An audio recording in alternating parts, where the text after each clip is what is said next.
Assalamu alaikum, second year. Here is Saima Malik from Biology Department, Army Public School and College, Fort Road, Rawalpindi. I hope all of you are fine. Yes, second year. Today is our fifth lecture of first week from chapter Respiration. And these are the pages for today's lesson. Today's lesson is starting from over here, respiratory disorders. And up to here, that is effects of smoking. Means today we are going to finish our chapter inshallah. लेकिन अगर continuous inhalation होती रहे harmful substances की तो क्या होता है? It results in respiratory disorders. Yes, the main topic for today is respiratory disorders. तो क्यों हो जाते हैं respiratory disorders? Harmful substances को continuously inhale करने की वजह से. रेस्पिरेटरी डिसऑर्डर्स को हम डिवाइड करते हैं अपर रेस्पिरेटरी ट्रैक्ट इन्फेक्शन में, जिसमें आ जाता है साइनोसाइटिस. लोअर रेस्पिरेटरी ट्रैक्ट का इन्फेक्शन है तो उसकी एग्जांपल है पल्मोनरी ट्यूबरक्यूलोसिस, जिसको टीबी भी बोलते हैं. और क्योंकि लंग्स भी रेस्पिरेटरी सिस्टम का पार्ट है तो डिसऑर्डर्स ऑफ लंग्स जो हैं वो भी रेस्पिरेटरी डिसऑर्डर्स में आते हैं. उसकी 2 एग्जांपल्स हैं लंग कैंसर एंड एम्फिसेमा. यहाँ हमने अभी जिनकी डिटेल्स पढ़नी है साइनोसाइटिस, पल्मोनरी ट्यूबरक्यूलोसिस और लंग कैंसर की. एम्फिसेमा आप 10th क्लास में डिटेल में पढ़ चुके हैं. यहाँ हम इन 3 डिजीजेस की डिटेल पढ़ेंगे. Okay, let's see. नेक्स्ट आ गया डिसऑर्डर्स ऑफ द लंग्स. इसमें लंग कैंसर आता है और एम्फिसेमा आता है. ठीक है. लंग कैंसर क्या है? मैलिग्नेंट और मेटास्टेटिक और that can be proliferated tumour which may develop due to uncontrolled cell division. देखिए अब जब भी कैंसर की बात होती है ना तो कैंसर बेसिकली क्या है? अनकंट्रोल्ड सेल डिविजन है. और उसी टर्म को अगर उसमें कैंसर के जर्म्स जब आ जाते हैं तो फिर उसके लिए हम वर्ड क्या यूज करते हैं? मैलिग्नेंट. और मेटास्टेटिक हम किसको कहते हैं? कि जो सेल्स अनकंट्रोल्ड फॉर्म में डिवाइड कर रहे हैं, वो जिस ऑर्गन के अंदर डिवाइड कर रहे हैं वो उस ऑर्गन तक नहीं रहते, बल्कि वो और उसके नेबरिंग जो उसके आसपास जितने भी ऑर्गन्स हैं उनमें भी प्रोलिफरेट करना शुरू कर देते हैं. तो बेसिकली तो ये ट्यूमर ही हुआ ना, और अनकंट्रोल्ड सेल डिवीजन की वजह से हो जाता है. अब लंग कैंसर के कॉजेस क्या हैं? Smoking as tobacco smoke contain many carcinogens. यानी जो लोग भी स्मोकिंग करते हैं वो हर वक्त इस खतरे में होते हैं कि उनको लंग कैंसर हो सकता है. इसके अलावा एस्बेस्टोज. अब एस्बेस्टोज क्या है? हम कहते हैं कि एस्बेस्टोज जो है वो 6 नेचुरली अकरिंग फाइब्रस मिनरल्स का ग्रुप है जो थिन नीडल लाइक फाइबर्स से बने हुए होते हैं. और यूजुअली इनको कहाँ यूज किया जाता है? इसको यूज किया जाता है फायर प्रूफ मटीरियल के तौर पे, या इंसुलेशन के लिए, या ड्राई वॉल्स करने के लिए, सीलिंग्स करने के लिए, फ्लोर टाइल्स, सीमेंट, पेंट, इन चीज़ों में यूज़ किया जाता है. तो अगर ये इसकी इनहेलिंग हो जाती है तो फिर वो ब्रीदिंग प्रॉब्लम होने लगता है और आहिस्ता आहिस्ता लंग कैंसर की तरफ चीज़ चली जाती है. फिर आ जाता है आर्सेनिक. आर्सेनिक भी केमिकल एलिमेंट है, बहुत से मिनरल्स के साथ इन कॉम्बिनेशन प्रेजेंट होता है, जैसे सल्फर हैं, ये दूसरे मेटल्स हैं.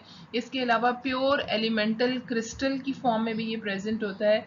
यूजुअली आर्सेनिक प्रेजेंट होता है पेस्टिसाइड्स में, सॉइल के अंदर भी इवन प्रेजेंट है, वाटर में हो सकता है, एयर में हो सकता है.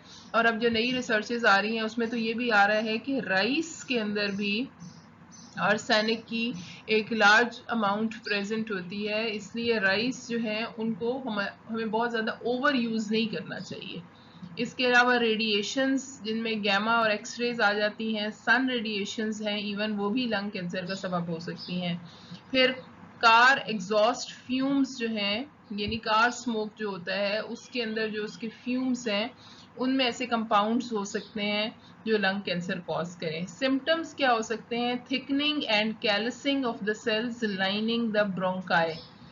थिकनिंग तो आपको समझ आती है आसानी से। कैलसिंग का मतलब है कि वो सेल्स जो कि ब्रोंकाई, रेस्पिरेटरी ट्रैक्ट के आप सारे पार्ट्स पढ़ चुके हैं, उसमें ब्रोंकाई या ब्रोंकस आपने पढ़ा है, तो वो सेल्स जो कि ब्रोंकाई के अराउंड प्रेजेंट है उनकी कैलसिंग हो जाती है। मींस कैलस क्या होता है? कैलस कहते हैं अनकंट्रोल्ड सेल डिवीजन को, जो एक मैस ऑफ सेल ग्रो करता है। तो वो एक मैस ऑफ सेल्स जो हैं वो ग्रो करना शुरू कर देते हैं अराउंड ब्रोंकाई, तो और साथ ही वो थिक भी होना शुरू हो जाता है। मींस उसकी फ्लेक्सिबिलिटी खत्म होना शुरू हो जाती है। सीलिया जो रेस्पिरेटरी ट्रैक्ट में प्रेजेंट हैं वो लॉस्ट होने लगते हैं। So impossible to prevent dust and dirt from entering the lungs. अभी शुरू में हमने पढ़ा कि सीलिया हैं, हेयर्स हैं, म्यूकस हैं, ये सारे इसके प्रिवेंटिव मैकेनिज्म्स के तौर पे काम कर रहे होते हैं ताकि हम हार्मफुल मटेरियल्स जो हैं उनको इनहेल ना करें।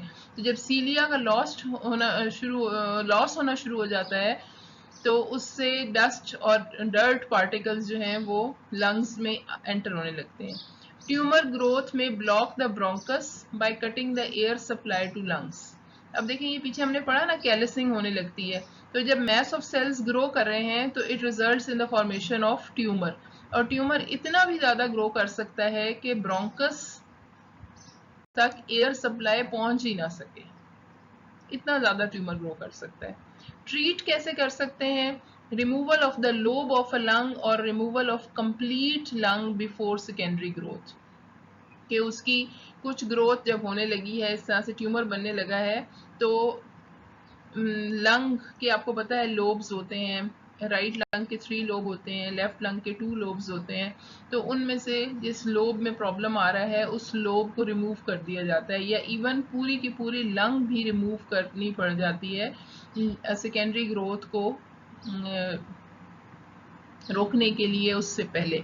इसके अलावा कीमोथेरेपी यानी केमिकल्स या मेडिसिन से थेरेपी भी वो तो हर कैंसर के लिए यूज़ की जाती है, और रेडियोथेरेपी रेडिएशंस के थ्रू वो सेल्स जो कि ओवर ग्रो कर रहे हैं उनकी ग्रोथ को रोकने की कोशिश की जाती है। जी, अब हमने लंग कैंसर पढ़ा ना, और उसमें हमने एक कॉज मेन पढ़ा स्मोकिंग। तो स्मोकिंग के और क्या क्या इफेक्ट्स हो सकते हैं? 87% लंग कैंसर जो स्मोकिंग से कॉज होता है, यानी और भी कॉजेस हो सकते हैं लंग कैंसर के, लेकिन जितने लोगों में लंग कैंसर डायग्नोज होता है उसके 87% जो है उसके रीजन स्मोकिंग होता है। इसके अलावा सिर्फ लंग कैंसर कॉज नहीं करता, बल्कि स्मोकिंग जो है वो माउथ कैंसर, लेरिंक्स कैंसर या इसोफेगस कैंसर भी कॉज करता है। इसके अलावा लंग डिजीजेस में क्रॉनिक ब्रोंकाइटिस आ जाता है, एम्फिसीमा, ये भी स्मोकिंग कॉज करता है। Smoke contain chemicals which irritate the air passages and lungs. जैसे कुछ लोग आपने देखा होगा स्मोकिंग के दौरान बहुत ज़्यादा उनको खांसी आती है, कफिंग होती है, तो उसकी क्या रीज़न होती है कि स्मोक के अंदर उसके जो वो सिगरेट स्मोक है उसके अंदर ऐसे केमिकल्स हैं जो कि एयर पैसेजेस को इरिटेट करते हैं, लंग्स को इरिटेट करते हैं।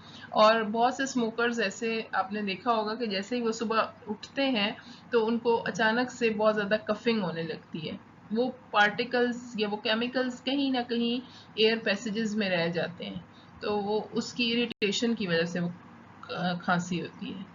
Smokers likely to get pneumonia as damaged or destroyed cilia cannot protect lungs from bacteria and viruses that float in the air. यानी स्मोकर जो होते हैं उनको इजीली निमोनिया हो सकता है, क्योंकि उनके तो ऑलरेडी सीलिया जो है या और जो प्रोटेक्टिव मैकेनिज्म है वो डिस्ट्रॉय हुए हुए हैं, डैमेज हुए हुए हैं, बैक्टीरिया और वायरसेस जो हैं वो उससे उनको वैसी प्रोटेक्शन तो नहीं दे सकते जैसे कि एक नॉन स्मोकर के प्रोटेक्टिव मेजर्स होते हैं, इसलिए स्मोकर्स को इजीली निमोनिया हो सकता है। स्मोकिंग से डिफ़िकल्टी जाहिर है, डिफ़िकल्टी इन ब्रीदिंग भी होती है क्योंकि कफिंग हो रही है, ये सारी चीज़ें हो सकती हैं, तो ब्रीदिंग में भी डिफ़िकल्टी आ सकती है। और अगर स्मोकर को पहले से ही एस्थमा हो या कोई एलर्जीज हो तो वो तो उससे और ज़्यादा वर्स हो जाएंगी, और ज़्यादा ख़राब हो जाएंगी। तो ये तो जस्ट एक पब्लिक अवेयरनेस के लिए आप कह लें, मैंने ये स्लाइड डाल दी कि it is never too late to stop smoking, क्योंकि अब ये देखें, ये जिसने कभी भी स्मोकिंग नहीं की उसके लंग्स पूरी तरह से हेल्दी हैं। जो एक्स स्मोकर्स हैं, यानी जो स्मोकिंग छोड़ चुके हैं, उसके आहिस्ता आहिस्ता उसके लंग्स 20 to 40% जो है वो नियरली नॉर्मल होने लगते हैं। और जो स्मोकर्स हैं उसमें 4 to 10% of cells are near normal, they have somehow hidden from the smoke. यानी ये इतने थोड़े से उसके लंग्स जो हैं वो उसके नॉर्मल होते हैं, लेकिन वो भी छुपे रहते हैं क्योंकि उसमें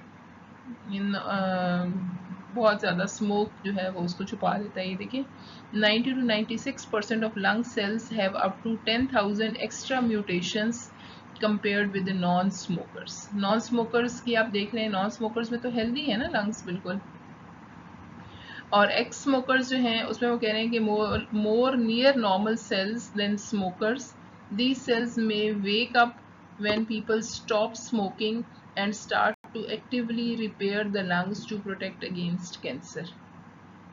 कि ये सेल्स जो हैं, ये नॉर्मल सेल्स, ये कब एक्टिव हो सकते हैं, जब पीपल स्टॉप स्मोकिंग और रिपेयरिंग होना शुरू हो जाती है लंग्स की, और इस तरह से वो कैंसर के अगेंस्ट उसकी प्रोटेक्शन हो सकती है। सो अगर कोई स्मोकर है आपकी फैमिली में, आपके आसपास, या खुदा न खास्ता अगर आप में से कोई स्मोकर है तो please quit smoking as soon as possible. जी, रीकैप क्या है हमारे आज के लेसन का, हमने क्या क्या पढ़ा। रेस्पिरेटरी डिसऑर्डर्स में हमने अपर रेस्पिरेटरी ट्रैक्ट इन्फेक्शन में साइनोसाइटिस की एग्जांपल पढ़ी है। लोअर रेस्पिरेटरी ट्रैक्ट इन्फेक्शन में पल्मोनरी ट्यूबरकुलोसिस की एग्जांपल की। लंग डिसऑर्डर्स में हमने लंग कैंसर की एग्जांपल की डिटेल पढ़ी, और फिर हमने लास्ट में इफेक्ट्स ऑफ स्मोकिंग पढ़ी। And the assignment for you after this lecture is learn the topics discussed, जैसे डेली होता है। शॉर्ट क्वेश्चंस एक्सरसाइज के 14 और 16 का 14, 15, 16, 17 और 18th पार्ट जो है you can solve with the help of this lecture. और एक्सटेंसिव क्वेश्चंस जो आपको इस लेसन से, इस लेक्चर से आप सॉल्व करने में आपको मदद मिलेगी, वो है क्वेश्चन नंबर 27 एंड 28। ठीक है, that's all about today as well as about this chapter. यानी आज हमारा चैप्टर भी कंप्लीट हो गया है। From next week we'll start our new chapter inshallah.